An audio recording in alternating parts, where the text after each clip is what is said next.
Baik, Bapak Ibu sekalian, sudah jam 2.35 siang. Jadi mari kita mulai webinar kita hari ini. Jadi selamat siang semuanya dan selamat datang di webinar kami dengan tema AI in HR from Hype to Everyday Impact. Terima kasih banyak Bapak Ibu sekalian yang sudah meluangkan waktu untuk bergabung bersama kami. Dan sebelum kita mulai, ada beberapa hal teknis yang ingin saya sampaikan. Yang pertama, Bapak Ibu bisa mengirimkan pertanyaan kapan saja melalui chat box. Jadi di Zoom ini ada tersedia Q&A box. Jadi Bapak Ibu silahkan drop saja pertanyaan-pertanyaan yang akan ditanyakan di Q&A box dan nanti tim kami akan mengumpulkan pertanyaan dan menjawabnya di sesi Q&A ya. Jadi setelah presentasi dari pembicara utama kami hari ini akan ada sesi Q&A. Dan selanjutnya sesi ini direkam dan kami akan mengirimkan kepada Bapak Ibu video recordingnya setelah acara selesai. Ya, jadi tidak perlu khawatir. Kemudian yang terakhir, di akhir webinar kami ada surprise giveaway. Jadi untuk Bapak Ibu yang bertahan hingga akhir sesi webinar akan bisa mengikuti surprise giveaway dari People Future dan Metrodata. Jadi jangan kemana-mana ya Bapak Ibu sekalian, stay tune sampai di akhir sesi. Baik, sekarang saya akan memperkenalkan pembicara utama kita hari ini, yaitu Ibu Sri Rejeki Darmadi, SPSE MM. Beliau saat ini menjabat sebagai Head of HR di PT Metrodata Electronics Tbk. Ibu Sri memiliki pengalaman lebih dari 19 tahun di berbagai industri dalam bidang human resource, dengan keahlian di strategic human resource planning, human resource development, organizational and HR operation, dan beliau memiliki latar belakang psikologi dari Universitas Tarumanegara dan gelar Magister Manajemen dengan fokus Managerial Economics dari Universitas Katolik Indonesia Atmajaya. Dengan pengalaman yang sangat kaya, hari ini Bu Sri akan berbagi bersama kami ya dalam hal HR dan bagaimana hype implementasi nyata AI ini dalam keseharian di human resource itu. Jadi baik, kami persilakan Ibu Sri waktu dan tempat virtualnya untuk bisa bergabung dengan kami. Terima kasih Ibu Sri. Oke, thank you, Oki. Halo semuanya, semangat pagi. Kalau tadi Oki menyapa dengan siang, Ya, tentunya kita kalau mau semangat setiap hari, setiap waktu kita jadi semangat pagi ya Bapak Ibu ya.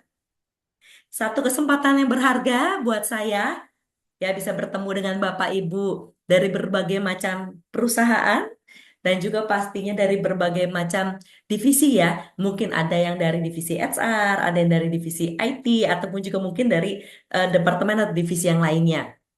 Ya, sungguh menjadi kebanggaan buat saya dan juga kehormatan tentunya bisa diundang dari People HR bekerja sama dengan Metrodata untuk bisa sharing session. Jadi siang ini kita santai aja ya Bapak Ibu ya. Mungkin di tengah-tengah kesibukan Bapak Ibu yang sedang bekerja gitu ya, atau mungkin sedang mengerjakan sesuatu, mari kita bersama-sama, tidak lama waktunya, paling lama juga 1 jam gitu ya ya oke ya. Ya untuk bisa kita eh, sharing dan juga pastinya menambah ilmu buat Bapak Ibu sekalian. Walau kita bertemu secara online ya, tidak bertemu secara langsung, tapi nggak apa-apa. Semangat Bapak Ibu pasti akan tertular ke saya dan juga semangat saya juga mau tularkan juga nih, pastinya ke Bapak Ibu semuanya gitu ya. Nah, mari kita bersama-sama apa sih yang mau kita bahas di siang hari ini? Tadi Oki sudah membuka dengan sangat baik. Ya, gimana hari ini kita akan bahas bukan yang hanya saat ini menjadi tren ya, Bapak Ibu ya, tapi juga gimana AI ini sudah menjadi mitra strategis, gitu ya, udah menjadi mitra strategis untuk siapa? Untuk HR di Indonesia. Karena apa gitu ya? Jadi tujuannya sebenarnya bukan menggantikan manusia, pasti tidak bisa seperti itu gitu ya Bapak Ibu. Tapi gimana untuk memperkuat perannya HR, gimana HR ini bukan hanya kerja administrasi, tapi lebih dari itu gimana kita bekerja sebagai penggerak manusia. tentunya tidak mustahil, tapi itu menjadi hal yang memang bukan hanya dari perusahaan-perusahaan, bahkan di negeri tercinta kita, negeri Indonesia pun memiliki satu semangat yang sama. Gimana membangun teknologi, membangun digital di Indonesia. Nah, ini sudah ditayangkan ya, mungkin Bapak Ibu udah ada yang baca gitu ya, apa sih gitu ya. Kalau berdasarkan dari World Bank gitu ya, atau Bank Dunia, mereka mengeluarkan sebuah survei tentang data kesenjangan keterampilan digital tenaga kerja yang ada di Indonesia. Khususnya yang mereka ambil adalah di Indonesia gitu ya. Nah, memang kalau melihat dari World Bank atau data dunia itu dan juga laporan terkait lainnya gitu yang mereka memang memfokuskan gimana sih sebenarnya digital di Indonesia itu bergerak. Nah, terdapat nih kesenjangan yang signifikan nih antara kebutuhan tenaga kerja yang berbasis digital dengan para karyawan atau para human yang mengenal atau yang memahami terkait digital tersebut gitu. Jadi kalau misalkan sebelum kita ke tingkat lanjut ya, kalau di sini yang di layarnya Bapak Ibu terlihat gimana sih proyeksi kekurangan talenta digital tingkat lanjut. Tapi kalau misalkan di tingkat dasar saja, ini memang survei yang dilakukan di 2021. Ya mungkin pergerakan terus terjadi gitu ya, terutama dengan apa yang sudah universitas sekolah lakukan saat ini gitu ya. Berdasarkan data survei di 2021, dikatakan bahwa 19% human atau manusia gitu ya atau orang-orang yang ada di Indonesia itu memiliki digital skill dengan tingkat dasar. Tentunya kalau dibilang tingkat dasar ya memahami lah ya aplikasi-aplikasi sederhana di IT gitu ya. Memahami gimana sih penggunaan secara basicnya untuk program-program itu adalah 19% dikatakan adalah mereka memiliki atau digital skill seperti itu gitu ya. Nah, gimana kalau misalkan dengan tenaga kerja dengan digital skill tingkat lanjut? Nah, Bapak Ibu bisa lihat di sini gitu ya. Ya, jadi selain kemampuan digital dasar seperti yang tadi saya infokan, terdapat juga kekurangan besar untuk talenta digital tingkat lanjut. Tingkat lanjut ini tentunya dengan pemahaman yang sudah secara aplikasi juga sudah lebih mendalam gitu ya, secara seperti programmer, data analysis, engineer AI, ataupun juga cyber. Jadi bisa dilihat di sini ini adalah indikatornya dengan kebutuhan talenta digital di tahun 2030 kurang lebih berarti kalau dari sekarang 5 tahun ke depan gitu ya. Kebutuhannya kurang lebih adalah 9 juta orang. Tidak tepat sebenarnya 9 juta, sebenarnya 8 juta, hampir 9 juta lah diambil secara garis besarnya. Ini berdasarkan perkiraan Bank Dunia juga McKinsey. McKinsey seringkali yang mungkin Bapak Ibu tahu, mereka seringkali mengeluarkan survei-survei, mengeluarkan kuesioner gitu ya terkait banyak hal gitu ya. Nah, kemudian gimana kalau dianggap dengan pasukan setiap tahunnya? Berdasarkan apa? Sumber atau catatannya adalah dari perkiraan perguruan tinggi, supply dari perguruan tinggi. Kalau perguruan tinggi sendiri mengatakan setiap tahun mereka bisa menyumbang istilahnya gitu ya, 100.000 sampai 200.000 orang per tahun. Sehingga kita lihat ada gap nih setiap tahunnya, ada kekurangannya di setiap tahunnya kurang lebih 400.000 sampai 500.000 per orang. Jadi ada kesenjangan memang antara kebutuhan bisa diberikan perguruan tinggi. Nah, kenapa mereka sangat menseriusi gitu ya, terutama di Indonesia sendiri menseriusi tentang digital.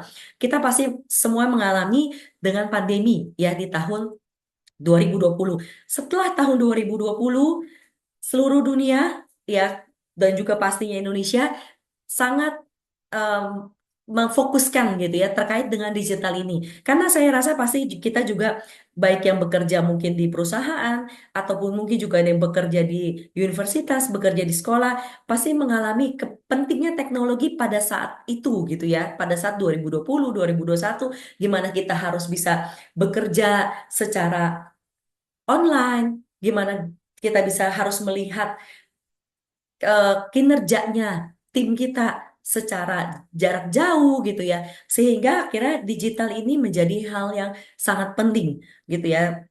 Nah, kita lihat lagi apa lagi gitu ya. Pentingnya sekarang selain digital adalah kita akan lihat pasti ke arahnya yang sekarang berkembang adalah ke arah AI. Kenapa sih AI ini bisa menjadi penting gitu ya? Mari kita lihat teks slide-nya. Ya, ini juga yang kita alami, ya Bapak Ibu ya. Ketika gimana begitu pandemi datang, bisa dikatakan sangat mendadak. Sebelumnya saya juga mungkin boleh cerita ya, kalau misalkan buat Bapak Ibu yang belum tahu Metrodata perusahaan apa sih gitu ya. Saya lupa menceritakan tadi ya gitu. Ya, Metrodata kami merupakan perusahaan ICT ya, atau misalkan ya paling gampang disebut perusahaan IT lah gitu ya. Metrodata sendiri sudah berdiri 50 tahun lebih gitu ya.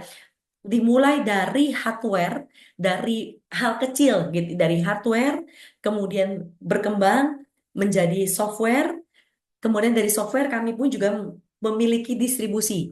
Sehingga kalau misalkan bisa dikatakan kami memiliki dua utama yang bergerak di Metrodata, yaitu solution, ya solution dan teknologi, dan juga yang kedua adalah distribusi.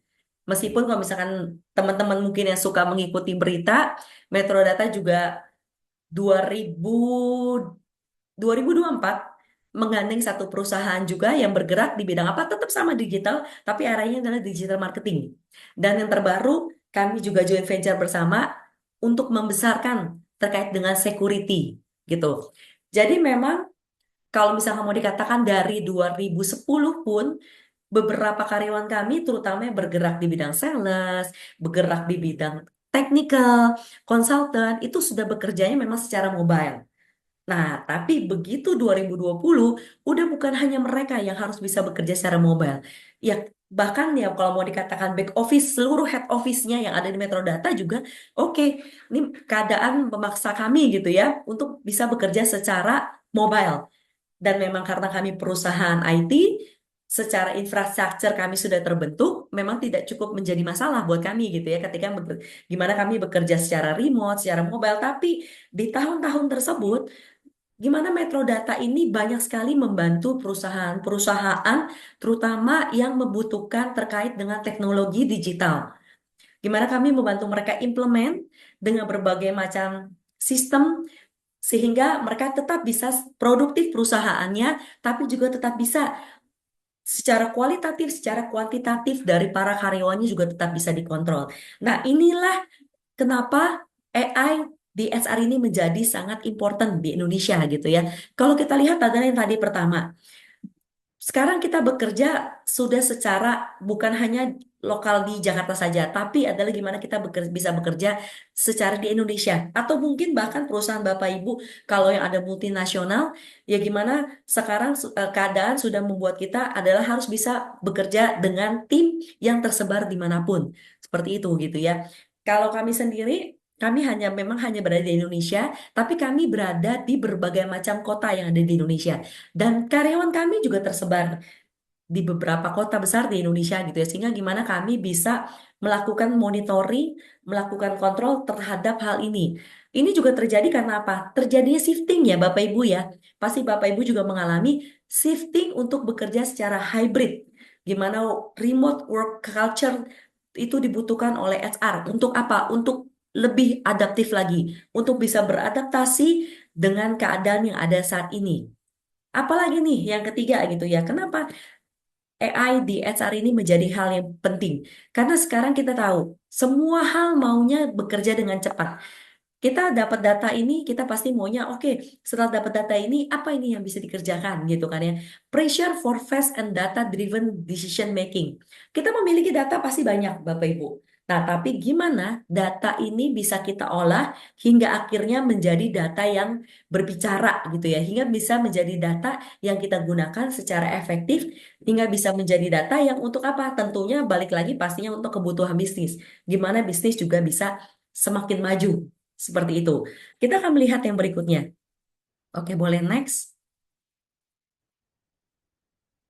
Nah, ini kita lihat ya, evolusi evolusi yang terjadi di talent measurement. Kalau misalkan kita lihat secara tahun, mungkin jauh banget ya. Saya rasa kita di sini nggak ada yang tahun 1800 gitu ya. Tapi mungkin pasti kita sering mendengar cerita-cerita gitu ya. Ataupun mungkin juga para senior-senior di perusahaan kita dulu gitu ya. Pertama kali di 1800 di mana SR ini bekerjanya tradisional. Pasti semua adalah serba paper. Ya, semuanya serba manual. Semuanya pasti paper based gitu ya untuk segala macam. eh, data, segala macam interpretasi, segala macam subjek-subjek itu pasti secara tradisional. Tapi di 1900 keadaan mulai berubah. Mulai ada standarisasi. Untuk apa? Digunakanlah mulai ada matriks. Contoh, oh untuk pengukuran, oh sudah ada nih matriksnya seperti apa gitu ya. Supaya apa? Supaya bisa mengurangi bias dari data yang dimiliki. Ataupun juga secara absensi, mungkin sudah mulai ada konsistensi metrik. Tapi tidak cukup, berkembang lagi di 3.0. Mulai berkembang di 1960 itu adalah digitalization. Gimana semua bekerja lebih faster. Terus juga borderless measurements with technology. Di sini sudah mulai ada teknologi digunakan. Tapi ya baru teknologi yang secara standar. Oh ya bener sih, absen. Oh ya mungkin udah lebih secara teknologi. Tapi baru itu saja. Gimana teknologi ini belum menjadi driven. Ya, begitu di 2000 di 4.0 kita melihat teknologi sudah menjadi driven. Dengan apa? Real time testing. Ketika dapat data bisa di testing. Bukan hanya di testing saja, tapi didapatkan analisanya. Analisanya pun dibuat atau di tailor berdasarkan kebutuhan. Oke, kebutuhannya seperti apa nih? Data ini, terus kemudian dengan teknologi ini dibutuhannya seperti apa? Nah, kemudian mulai berkembang di 2020. Jadi kalau mau kita katakan, memang sebenarnya pandemi ya ada bersyukurnya juga gitu ya. Karena apa? Karena kita dipaksa akhirnya, oh gimana segala sesuatu itu harus berkembang secara teknologi. Karena kita tentu pasti Indonesia nggak mau ketinggalan dengan negara-negara tetangga kita gitu kan ya. Yang secara teknologi mereka sudah lebih terbangun. Hingga akhirnya di 5.0 itu mulai di 2022, human AI bersinergi. Untuk apa? Untuk membuatkan report interpretation yang lebih dinamis, yang lebih dinamik.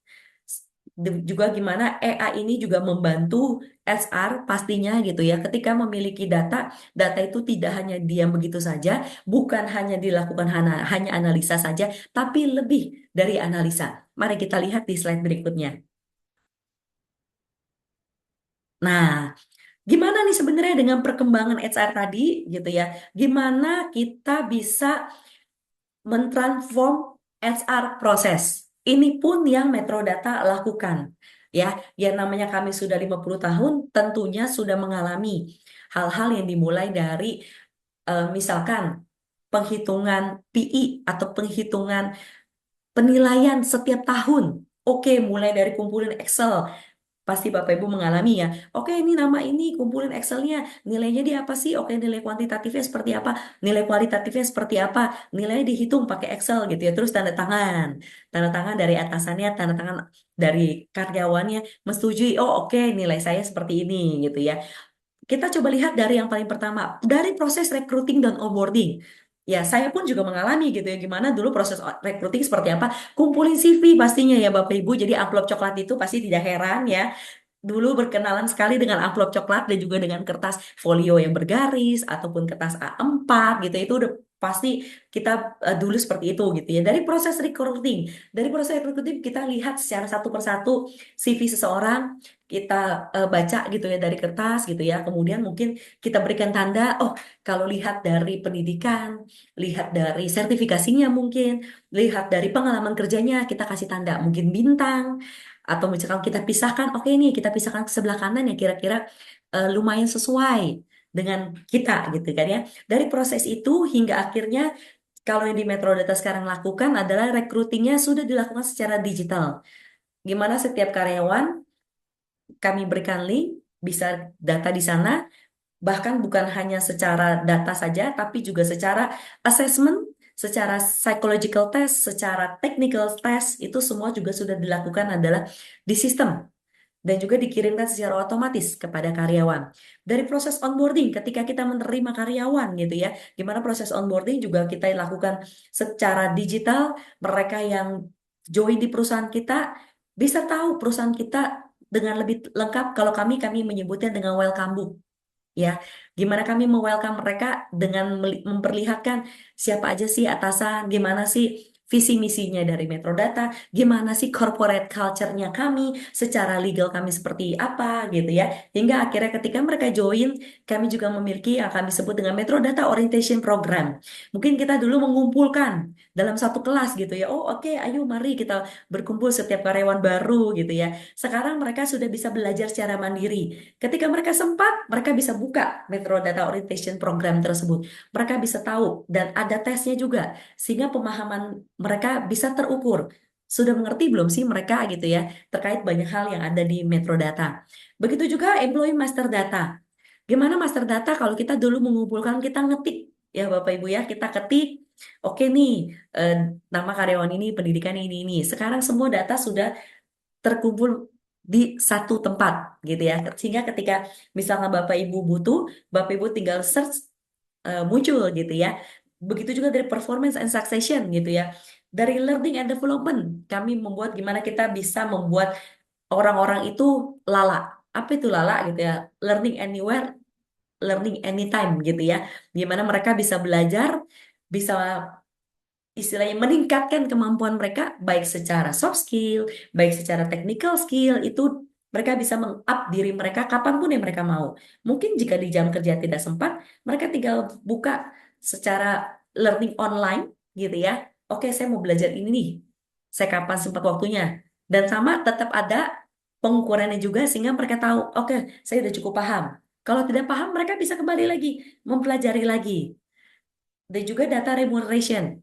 Mungkin buat teman-teman yang di sini ada yang megang payroll, pasti paling pusing ya terkait dengan payroll, terutama juga kan ada beberapa kebijakan-kebijakan yang berubah yang harus kita adjust, baik itu terkait dengan PPh ataupun juga terkait dengan hal yang lainnya gitu ya, pajak ataupun juga terkait dengan kebijakan-kebijakan yang lain gitu ya. Nah, gimana mau proses-proses yang ada di HR dari karyawan masuk sampai nanti karyawan keluar itu bisa menjadi satu integrated data. Ya, kita lihat yang di bagian orange data-data tersebut terintegrated secara otomatis, sehingga nantinya kita bisa mendapatkan modeling dari data-data tersebut. Model-modelnya ini seperti apa? Sehingga data-data tersebut kita bisa lihat apa? Kita naik lagi ke atasnya. Kita bisa buat menjadi sebuah dashboard. Dashboard bukan hanya sekedar dashboard, tapi dari data-data yang ada, data-data kemudian kita buatkan dashboard. Dari dashboard tersebut kita bisa membuatkan analitiknya. Kita bisa membuatkan analisanya. Karena kan sayang sebenarnya ya Bapak Ibu, kita punya data begitu banyak. Oke, karyawan saya segini. Tapi terkadang kalau kita lakukan secara manual untuk eh, apa istilahnya memantaunya gitu ya. Pasti kita kadang-kadang lupa gitu ya. Mungkin oh ketika kita mau mempromosi seseorang, oh ketika kita punya data kita bisa lihat, kita bisa sort, oke, ternyata nih karyawan yang kita mau ambil, siapa yang bekerja paling lama? Siapa yang berada di posisi tersebut paling lama? Ini yang perlu kita pertanyakan gitu kan. Kenapa kok karyawan ini bisa berada di posisi itu sekian lama? Terkadang mungkin manajernya karena timnya banyak, gak cuma hanya satu, dua, tiga orang, mungkin lebih dari lima, sehingga akhirnya mungkin dia lupa. Oh iya nih saya punya tim ini sebenarnya dia udah lama nih gitu ya. Tapi kalau kita punya data integrated yang dari kapan dia join gitu kan ya, dia berada di posisi itu berapa lama, nilainya secara performance dia setiap tahunnya seperti apa, kebutuhan di kita seperti apa, sehingga akhirnya kita bisa menjadi HR yang bukan hanya sibuk di data saja, tapi kita bisa menjadi transform menjadi HR yang bisa analitik. Analitik yang tentunya apa ya? Tentunya pastinya berguna gitu ya untuk bisa kita bawa ke manajemen gitu ya. Gimana dengan AI nanti kita akan lihat AI juga membantu SR memahami data karyawan tadi yang tersebar. Gimana kita bisa mempercepat keputusan kita. Terus juga kita menyesuaikan dengan model kerja yang ada di Indonesia gitu ya, model kerja yang terbaru yang ada di Indonesia. Mari kita lihat berikutnya. Oke. Nah, ini adalah eh, dari saya mau menceritakan yang Metrodata lakukan dengan AI di HR gitu ya. Saya ambil contoh kasus adalah dalam recruiting proses. Ya, gimana kalau misalkan kayak tadi kita memiliki banyak kandidat. Mungkin terutama kalau misalkan Bapak Ibu yang punya program, ya pasti banyak dapat CV-CV gitu ya. CV-CV yang masuk tentunya kalau kita liatin satu persatu kita sulit ya. Nah, tapi kita gimana AI ini bisa membantu recruiting proses? Yang pertama adalah automated CV screening ya. Jadi dibandingkan dengan recruiter kita gitu ya secara manual mengecek CV-CV yang banyak itu gitu ya. Tapi kita buat AI system memahami terkait apa saja. Mungkin kalau misalkan Bapak Ibu mau tahu, oh skillnya kandidat tersebut seperti apa sih?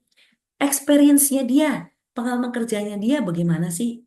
Education, dia berasal dari S1, S2, atau dari universitas mana gitu ya. Dan juga achievement yang kandidat tersebut tuliskan di resume, di CV-nya dia. Seperti itu gitu ya. Jadi bisa membantu otomatis kita dalam screening CV. Nah, setelah mereka melihat gitu ya, setelah si AI ini membantu dari segi hal itu, akhirnya kita bisa lihat ke next-nya. Gimana mendetek kandidat yang sesuai gitu ya dengan apa? Dengan job description yang memang dimiliki oleh perusahaan gitu. Sehingga hal ini membuat pasti data lebih akurat. Mungkin kalau misalkan kita kerjakan secara manual bisa menjadi tidak unfair. Assessment yang kita lakukan secara pribadi mungkin oh, entah karena foto gitu ya, atau karena mungkin sama nih universitasnya dengan kita gitu ya, atau mungkin kita wah lihat rumahnya ternyata deket nih sama rumah saya gitu. Nah, tapi kalau AI tidak melakukan itu gitu ya Bapak Ibu, gimana dia bisa melihat kandidatnya sesuai ini berdasarkan tadi kriteria-kriteria yang memang kita masukkan ke tadi job desk yang kita miliki. Sehingga hal itu membuat apa? Mereduce time kita. Time dari recruiter, tim recruiter kita gitu ya. Untuk ini ya, gimana proses time recruiter pasti berkurang, gimana juga mereka juga bisa lebih efektif lagi dengan melakukan analisa terhadap CV-CV yang memang sudah oke atau yang sudah sesuai. Nah, bisa next-nya. Ini hanya sekedar contoh ya Bapak Ibu. Oke. Nah, ini adalah recommendation summary yang diberikan. Ya, jadi kita lihat ini eh, namanya ya ada beberapa nama belakang kami tutup gitu ya, tapi ini memang kenyataannya seperti ini gitu ya. Jadi ada tiga kandidat. Sebenarnya awalnya pasti lebih gitu ya, tapi setelah dikerucut-kerucutkan ada tiga kandidat. Nah, dari tiga kandidat ini kalau misalkan Bapak Ibu bisa lihat ada beberapa kriteria yang kami ingin ambil. Yang pertama, salah satunya dari dia dari perusahaan ICT nggak sih gitu ya. Jadi kita lihat ICT Fit. Oh oke. Kalau kita lihat, oh mungkin ada secara pengalaman kerjanya. Kalau yang atas nama si Rian ini gitu ya, dia pernah ke ICT, tapi mungkin cuma satu pekerjaan saja dia pernah. Dibandingkan dengan Stefanus, Stefanus ternyata secara ICT fit-nya bukan hanya dari sisi pekerjaan, tapi kami juga ada beberapa kriteria terkait dengan ICT, dia lebih match sehingga tanda centangnya, centang hijaunya tiga gitu ya. Sedangkan kalau yang namanya Anton, oh iya secara standar aja untuk ICT fit-nya. Nah, kemudian ada salah satu lagi requirement yang kami buat, strategik terhadap business development, strategic BD kami singkatnya ya. Gimana nih, dia pernah melakukan nggak sih pekerjaan atau hal yang berkaitan dengan strategic business development? Nah, kalau misalkan kita bisa lihat, yang namanya Stefanus dan Anton ini lebih fit ya atau lebih pas gitu ya dengan kebutuhan yang kami butuhkan. Nah, sedangkan kalau misalkan kita lihat dia punya nggak potensi untuk melakukan merger and acquisition atau kami singkat dengan M&A. Mungkin kalau Bapak Ibu bingung apa sih itu M&A gitu ya, itu kami mencari untuk merger and acquisition potensial. Nah, kalau kita lihat bisa lihat lagi, wah kalau si Rian ini nggak ada nih potensi untuk bisa melakukan pekerjaan merger and acquisition. Ini tentunya dilihat dari beberapa hal gitu ya. Kalau misalkan Bapak Ibu lihat yang di bawahnya itu ada lebih detailnya gitu ya, tapi itu kecil-kecil ya tulisannya ya. Itu ada gitu ya. Apa sih yang M&A potensial dia? Sedangkan Stefanus dan Anton memiliki potensi ke arah sana gitu. Sehingga dengan sini kita bisa lihat dari tiga kandidat ini tentunya yang lebih potensial atau yang nomor satu yang kalau kita mau berikan ranking itu adalah Stefanus gitu. Ini tentunya lebih mempercepat rekruter untuk apa? Untuk memproses CV-CV yang begitu banyak gitu. Ini contoh salah satu yang bisa kita lakukan atau yang AI lakukan gitu ya terhadap proses dari recruiting. Nah, next ada lagi. Mari kita lihat lagi. Nah, kalau ini adalah kami sebutnya dengan Gen HR Metrodata. Nah, ini apa nih gitu ya? Ini adalah chatbot yang dari Metrodata buat gitu ya. Kalau misalkan teman-teman sebenarnya sering menggunakan ChatGPT, apapun namanya, mau ChatGPT, mau Gemini, mau apapun namanya gitu ya, berbagai macam platform gitu ya yang membantu kita untuk mencari informasi. Nah, kalau informasi Gen HR Metrodata ini adalah kami supply-nya hal-hal yang berkaitan tentunya dengan Metrodata. Apa saja? Peraturan perusahaan. Terus juga kalau misalkan eh, kami menyebut di sini dengan KUP gitu ya, atau ketentuan umum perusahaan, atau mungkin Bapak Ibu sebutnya SOP gitu ya, atau apapun gitu ya, segala hal yang berkaitan dengan HR dan bahkan bukan hanya HR, tapi juga pertanyaan-pertanyaan umum, pertanyaan-pertanyaan yang karyawan sering lontarkan ke HR. Begitu juga dari tim audit kami dan juga dari tim legal kami juga pertanyaan-pertanyaan yang sering karyawan tanyakan kami masukkan ke Gen HR ini. Sehingga memang secara Gen HR ini kami batasi hanya bisa diakses tentunya oleh karyawan Metrodata gitu ya. Ini contoh pertanyaannya ya. Halo, apa nih yang bisa saya bantu gitu ya? Oh, kamu, saya bisa bantu kamu dengan login, pastinya seperti itu gitu ya. Nah, jadi ketika kita login, kita bisa melakukan beberapa pertanyaan. Ini ceritanya pertanyaannya saya ingin tahu berapa sih jumlah cuti gitu ya. Nah, sehingga apa bergunanya gitu ya, Bapak Ibu dengan chatbot SR ini. Tentunya si chatbot ini bisa Bapak Ibu tanyakan 24 jam dalam 7 hari. Ketika Bapak Ibu tanya ke tim HR, pasti tidak bisa seperti ini gitu ya. Kita nggak bisa ditahan jam 12 malam gitu kan ya. Nah, tapi kalau karyawan Bapak Ibu ingin bertanya, jam berapapun si chatbot ini membantu, si Gen SR ini membantu gitu ya. Sehingga karyawan juga tidak kesulitan, harus perlu mengontak tim HR. Untuk hal-hal yang memang istilah hal-hal yang umum yang memang menjadi regulasi perusahaan, silakan bisa ditanyakan di sana. Sehingga ini juga apa? Ini save time. Save time untuk siapa? Untuk dua hal. Untuk ke SR juga, tentunya juga untuk ke karyawan gitu ya. Kadang-kadang lagi mengerjakan sesuatu, ting teringat gitu ya si karyawan itu, oh iya saya mau nanyain ini nih gitu ya. Mungkin kalau nanyain ke tim HR ataupun tim admin, mungkin dia bisa jawab jawabannya tidak saat itu gitu ya. Mungkin butuh waktu. Tapi kalau ini save time in responding, ya dia langsung bisa mendapatkan jawaban yang memang berdasarkan pertanyaan yang dia inginkan.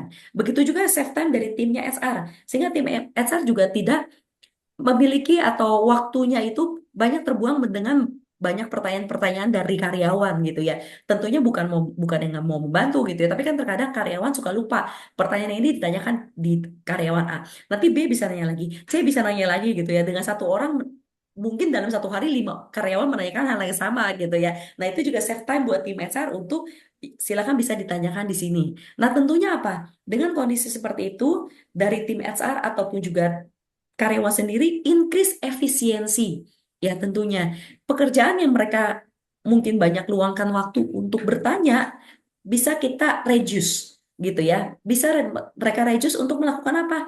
Kembali ke tadi, kita bisa melakukan analisa, bisa melakukan analitik gitu ya. Mereka tidak lagi hanya menjawab pertanyaan tapi bisa lebih berkembang lagi. Dan tentunya apa? Karyawan pun menjadi senang gitu ya. Karena ya pertanyaan mereka tidak perlu menunggu waktu dari tim HR, kalau kan, aduh ini tim HR responnya lama banget sih gitu ya misalnya gitu ya.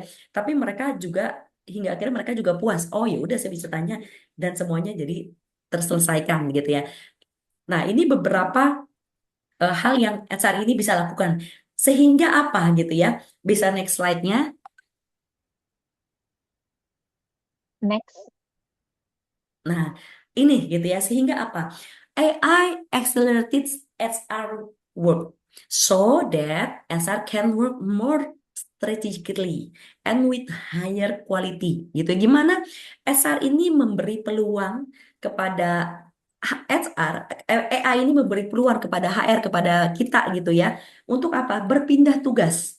Dari tugas yang administratif ke menjadi tugas yang perannya strategis. Yaitu apa? Memahami manusia melalui data.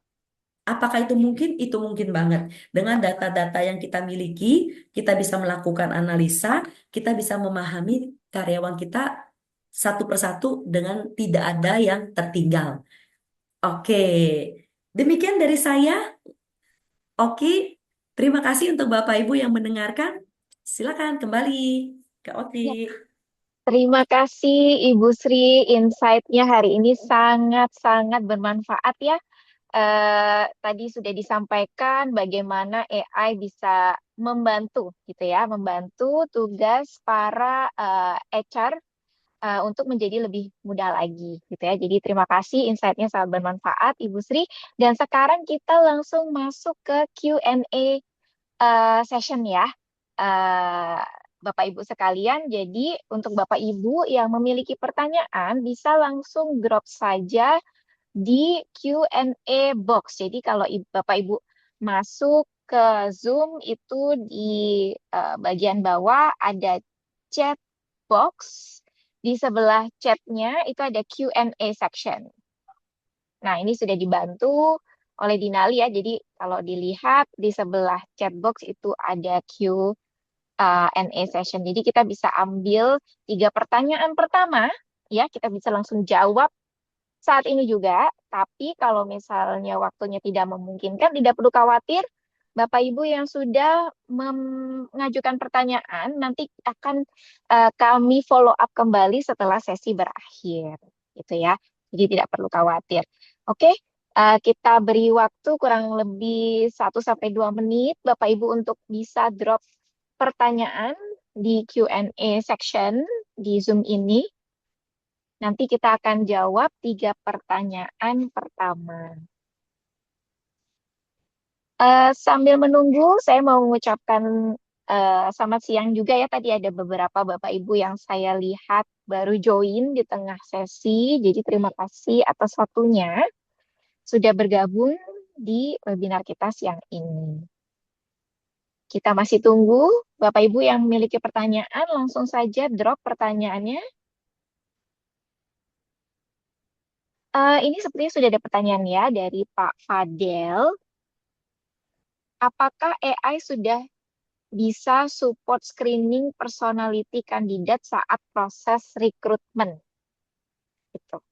Jadi pertanyaan Pak Fadel ini sangat valid ya, karena kan biasanya kita ingin tahu nih, si kandidat ini kira-kira personalitinya seperti apa? Apakah mereka ini pendiam atau mereka ini talk aktif gitu ya. Jadi ini biasanya penting ya Bu Sri ya ketika Yes, betul. proses rekrutmen ya, dan menjadi pertimbangan ya Bu Sri ketika Ya, proses rekrutmen tersebut. ya. Iya. Ini langsung dijawab atau Bisa Bu langsung dijawab aja. Oh, langsung jawab ya. Ya. Oke. Iya, terima kasih untuk pertanyaannya Pak Fadel ya. Ya terkait si AI bisa nggak sih gitu ya support screening personality. Nah, sebenarnya kalau mau kita bilang, inilah kenapa tetap SR tidak bisa digantikan sama AI ya sebenarnya.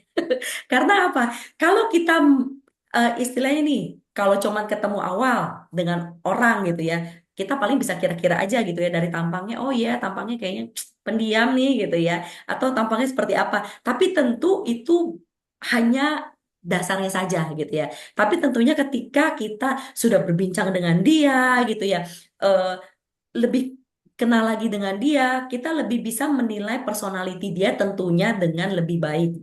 Nah, tapi kalau misalkan mau dikatakan screening awal saja gitu ya, bisa sebenarnya dengan apa? Misalkan kita membuat salah satu requirement-nya kita atau salah satu syarat kita, dia pernah aktif gak sih di organisasi? Ya, misalkan kita tuliskan salah satunya harus seperti itu. Ya, misalkan organisasi dia di kampusnya dia gitu ya. Jadi kan ketika misalkan kita, oh oke, dia pernah aktif nih, baik dia aktif di kampus ataupun juga aktif di organisasi lain. Nah, itu bisa salah satu menggambarkan, oh memang orang ini nih seperti aktif. Ya, tapi balik lagi ya, itu baru hanya gambaran awal yang bisa kita lihat. Atau kalau misalkan kita mau lihat juga, oh nih dia ini sebenarnya punya aktivitas gak sih gitu ya. Misalnya aktivitas di luar dia kuliah. Kita bisa lihat dari sertifikasi, misalnya. Jadi itu kalau kita mau menilai, nih orang eh, suka belajar nggak? Kalau tadi kan mungkin kita lihat nih orang aktif nggak? Kalau ini kita mau lihat, nih orangnya cepet nggak sih bisa belajar gitu ya? Oke, kita mau lihat misalkan certification. Kita bisa salah satunya mesti punya sertifikasi. Contohnya, oh dia punya nggak tuh sertifikasi, misalkan seperti itu. Itu bisa screening, benar-benar screening awal gitu ya mengenai personality seseorang. Tapi kalau misalkan kita mau lihat dia, oh nih orang pendiam atau tidak gitu ya, itu menurut saya agak sulit ya kalau kita pakai si AI gitu ya. Kecuali memang kita sudah bertemu dia secara langsung, misalkan secara face to face seperti ini, nah baru bisa kegambar. Tapi kalau memang benar-benar hanya dari data CV orang tersebut gitu ya, itu mungkin agak sulit. Mungkin sebenarnya nanti bisa dibuat juga gitu. Kalau AI yang bisa membaca muka, oh ini alisnya begini gitu. Tapi kan kita nggak sampai begitu juga gitu. Maksudnya, karena kan foto juga sekarang foto banyak sekali yang bisa dibuat-buat gitu ya. Jadi sulit juga untuk bisa berpatokan terhadap foto.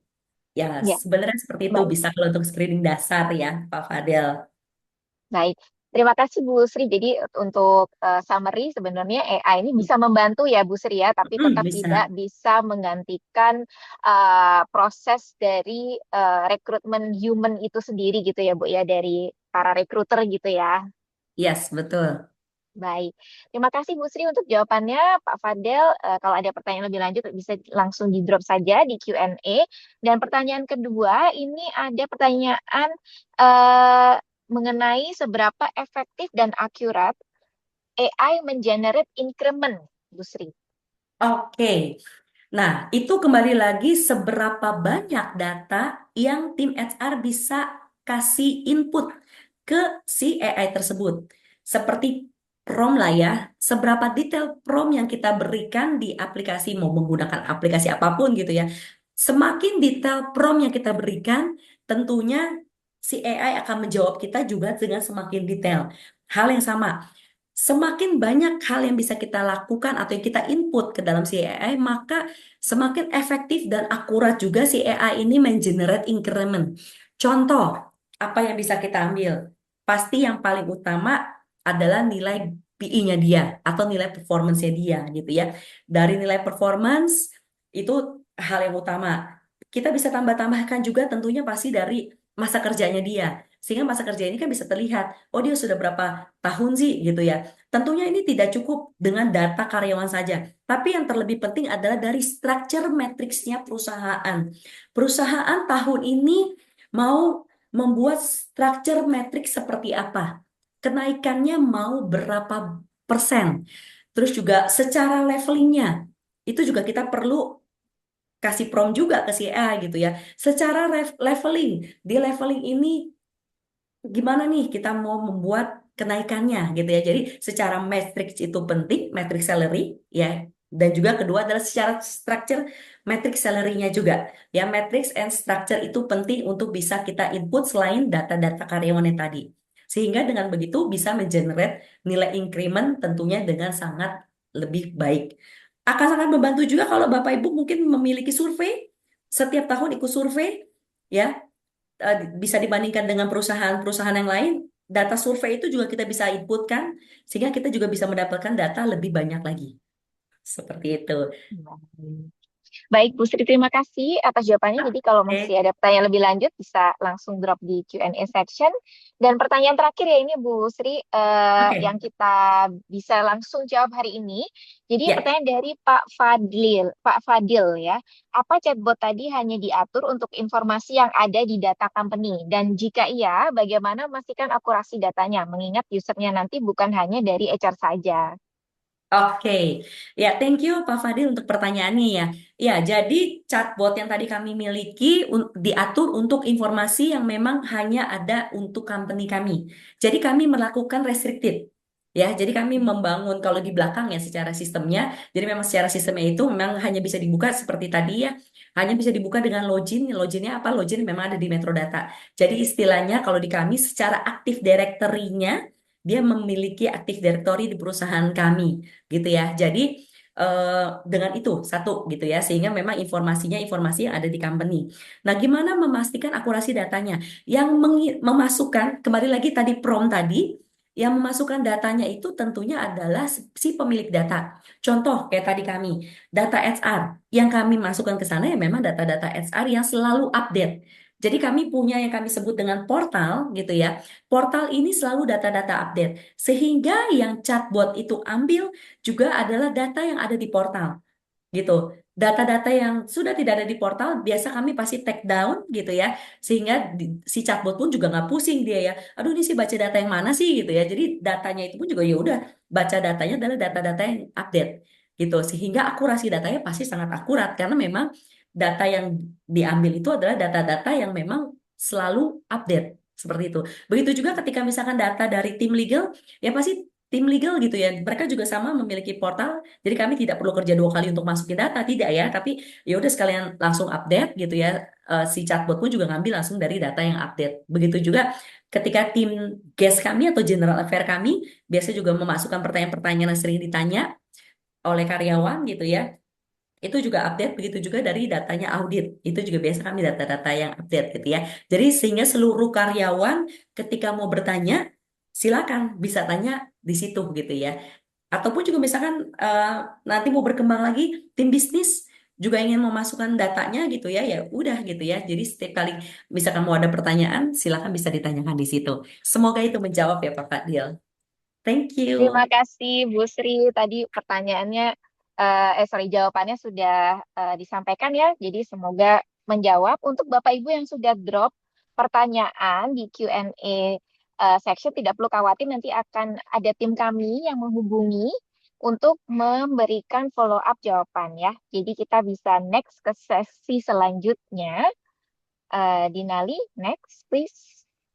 Iya, jadi ini ada case study ya yang ingin saya sampaikan gitu. Case study mengenai People's HR dan yang saat ini terjadi di PT Mitra Integrasi Informatika, anak perusahaan dari Metro Data yang saat ini sudah menggunakan People's HR. Jadi kita ingin ingin melihat bagaimana People's HR memberikan dampak nyata di PT MII gitu ya. Jadi saat ini PT MII memiliki tantangan gitu, yang sebenarnya sangat mirip dengan tantangan yang dialami oleh perusahaan-perusahaan di Indonesia.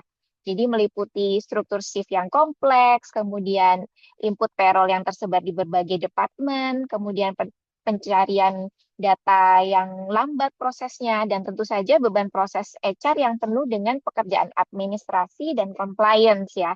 Dan oleh sebab itu, PT MII membutuhkan platform yang tidak hanya global, tetapi juga benar-benar siap untuk kebutuhan HR di Indonesia sendiri. Nah, disinilah Bipus HR hadir sebagai platform end-to-end ya, dari hire to retire gitu, yang sudah sesuai dengan local compliance di Indonesia.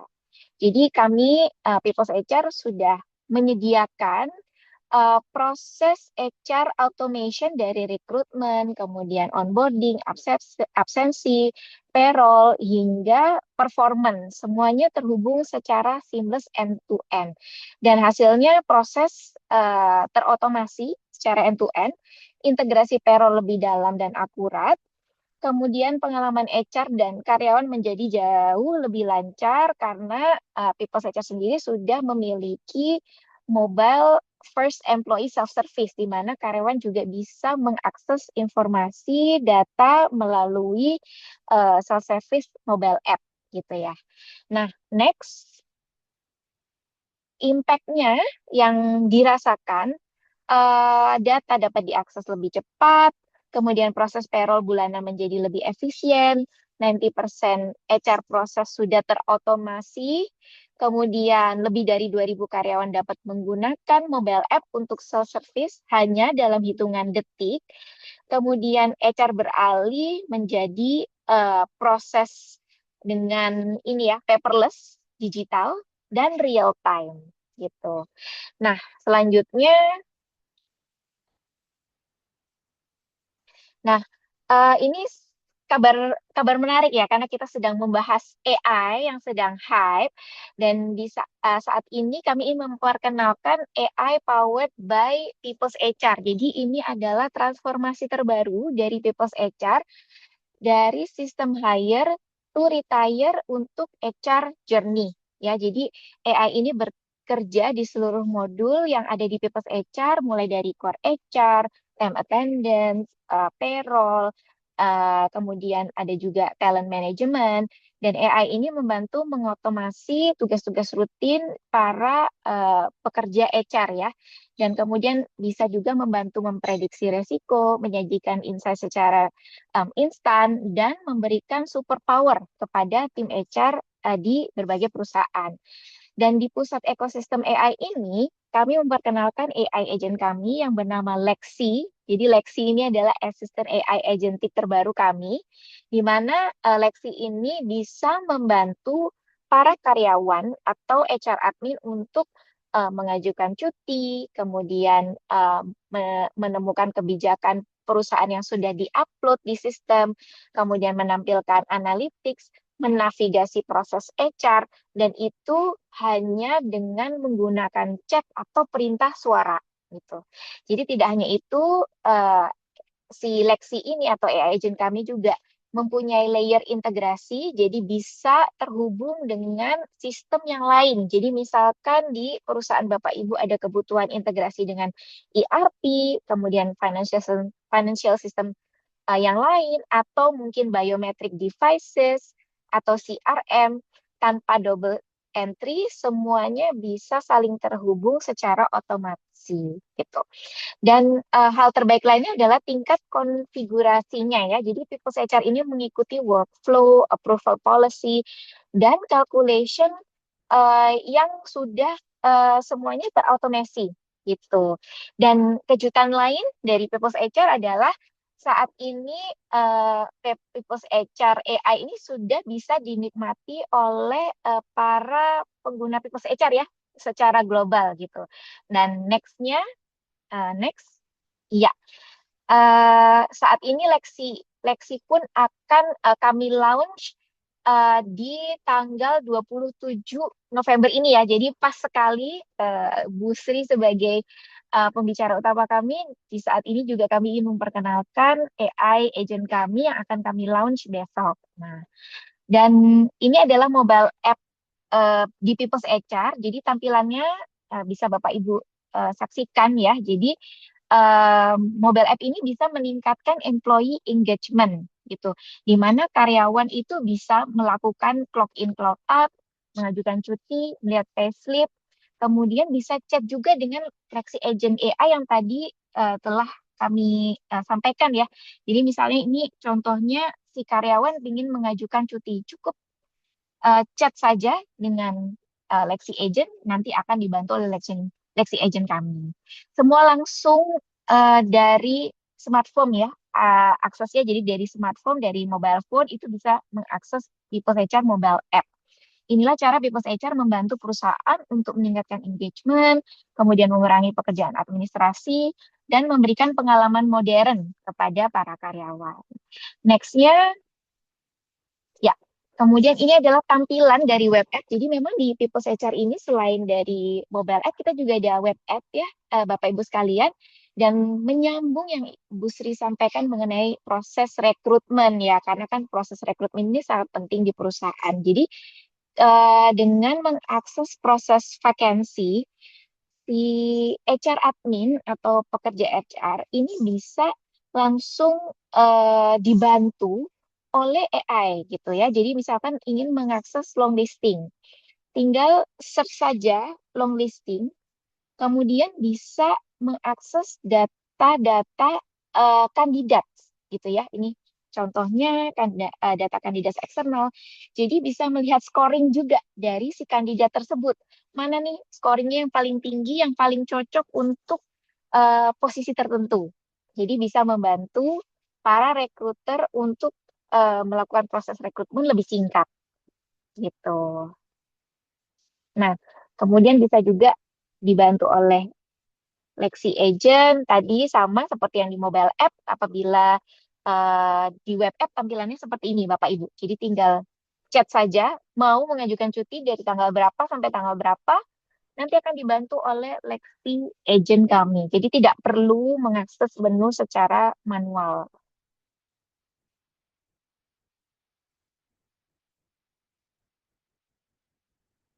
Ya, ini berikut contohnya ya.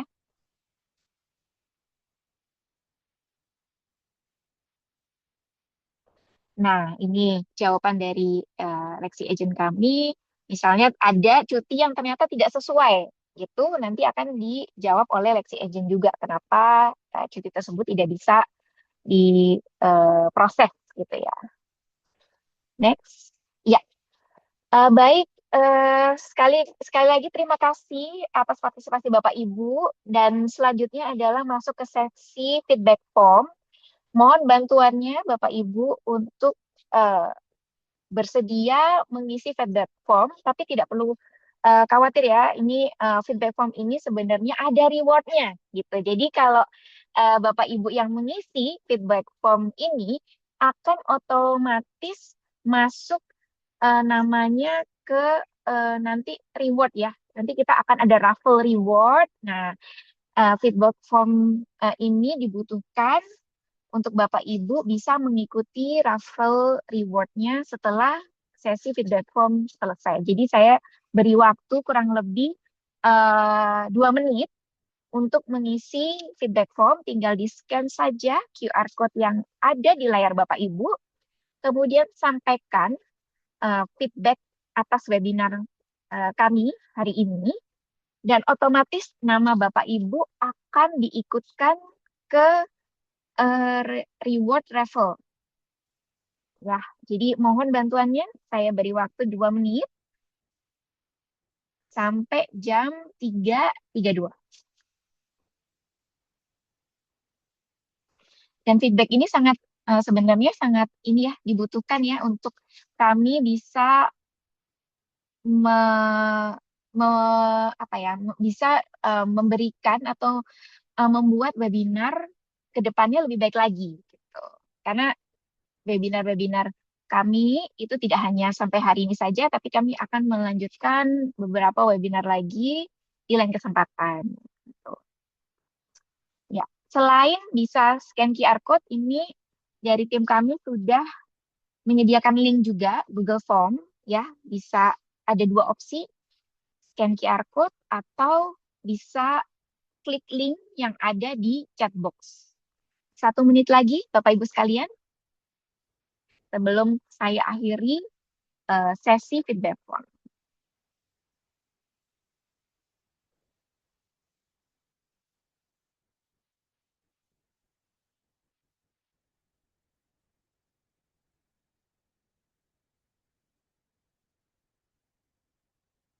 I have added the link on the chat as well. Okay, if you can Yeah, tell I them already that. mentioned. Already mentioned. Great. Ya,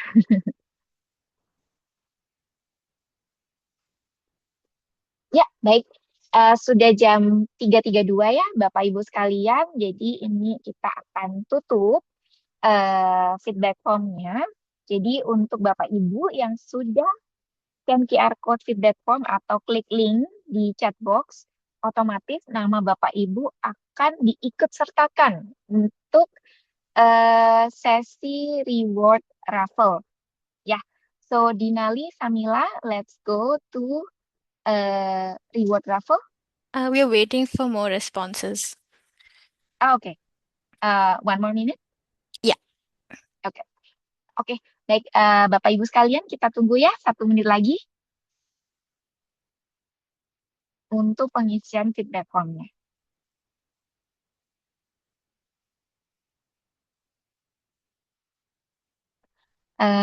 Dinali and Samila, how many people to We have about close to about 4. We want more people.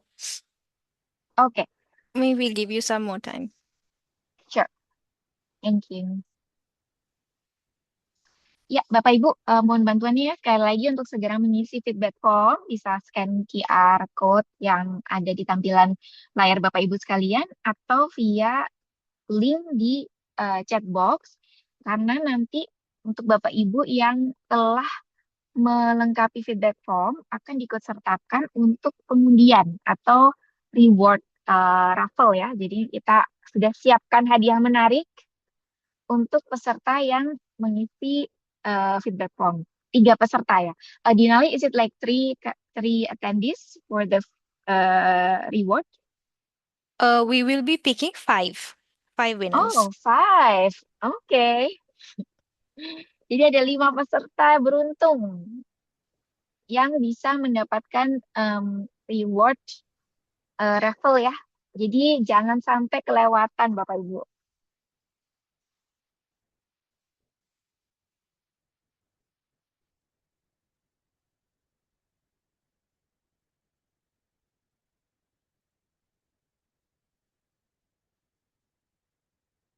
Okay, we'll just wait for another minute, Dinali.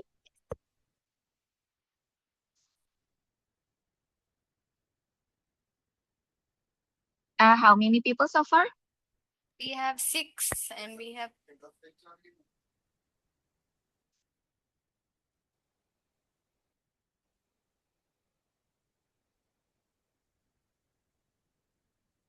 I think we should tell people what the reward is. It's a Grab voucher. I'm just Yeah, putting the hint sure. out there. What's the reward, Dinali? It's a Grab voucher. Oh, wow. Jadi untuk Bapak Ibu yang mengisi feedback form, undian akan diikutsertakan untuk undian ya, untuk undian menarik dan undiannya ini akan memenangkan Grab voucher. Nah, lumayan. Grab vouchernya ini bisa digunakan ya. Jadi ayo segera untuk mengisi feedback form. Kami akan tunggu sampai 15.36 dan kemudian akan kami tutup. Dan ini untuk 5 peserta beruntung. Okay, we'll start. We have enough. Oke. Oke.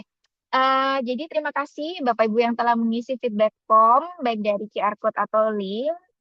Kami tutup. Jadi untuk yang sudah mengisi akan kami otomatis ikut sertakan untuk undian ya. Jadi Samila, over to you.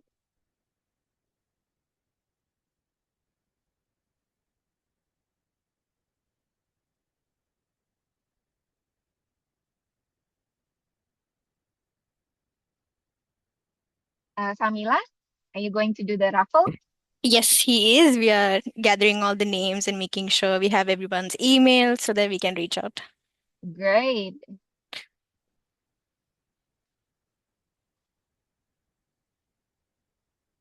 Oke, mohon ditunggu ya Bapak Ibu. Sekarang tim kami sedang mempersiapkan data-data yang dibutuhkan untuk Bapak Ibu yang telah melengkapi feedback form.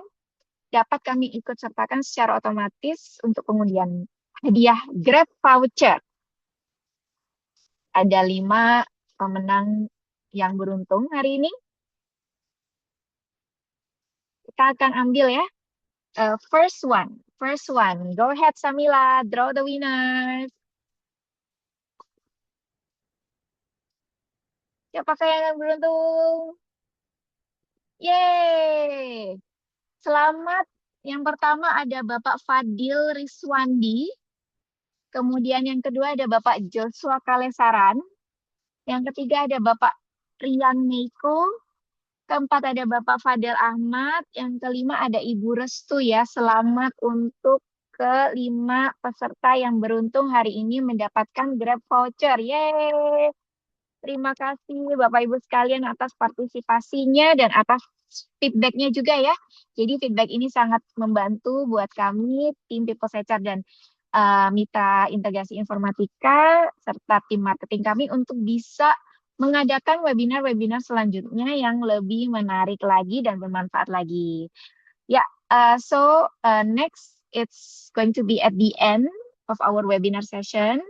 Jadi terima kasih banyak untuk semua peserta yang sudah hadir hari ini.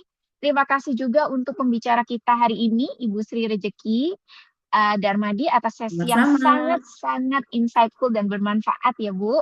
Dan terima kasih atas waktu dan kesempatannya untuk Bapak Ibu sekalian yang telah hadir di siang hari ini. Kami harap Anda dapat mendapatkan banyak manfaat, inspirasi, dan insight dari webinar ini. Jangan lupa follow People's HR di LinkedIn untuk update berikutnya, termasuk digital launch produk terbaru kami besok ya. Dan untuk para peserta hari ini, kami akan mengirimkan video recordingnya dan kami akan menghubungi Bapak Ibu sekalian yang tadi telah mengajukan pertanyaan. Kami akan mengirimkan follow up jawabannya, serta Bapak Ibu yang beruntung hari ini untuk mendapatkan Grab voucher, tim kami akan menghubungi Bapak Ibu sekalian. Jadi, terima kasih sekali lagi. Sampai jumpa di event People HR dan Metro Data berikutnya. Selamat siang dan have a great day everyone. Terima kasih Bye-bye. Bapak Ibu. Terima Bye-bye. kasih. Bye-bye.